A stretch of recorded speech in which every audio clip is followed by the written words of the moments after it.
गोरे गोरे गाल हकौ हिरनी के चाल गे। हमारा ऊपर खर्चा हकै रोजे 1000 रे।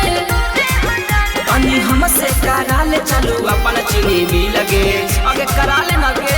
तोड़ दे है दिल छोड़ा तोड़ के सिल रे।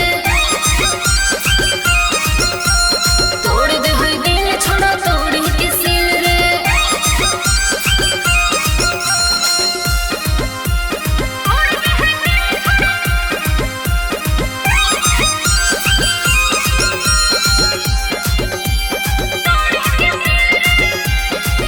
हाँ खुला रखो ही बाल गे। तोड़ कहे फटा हो कपार रे। खुला रखो ही बाल गे। तोड़ कहे फटा हो कपार रे। कहियो हमरो दलनिया पाया के तुम मिल गे आगे मिले न गे। तोड़ दे है दिल छोड़ा तोड़ के सिल रे। तोड़ दे है दिल छोड़ा तोड़ के सिल रे।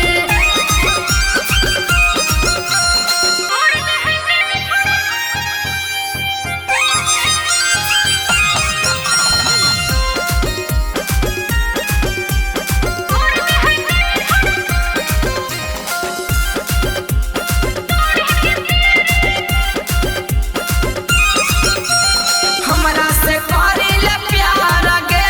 सब छोड़ा हवा है खिलाड़ रे। आगे हमरा से करिले प्यार गे। अरे सब छोड़ा हवा है खिलाड़ रे। निसु भी कस के दे न हो वाला पी लगे आगे दे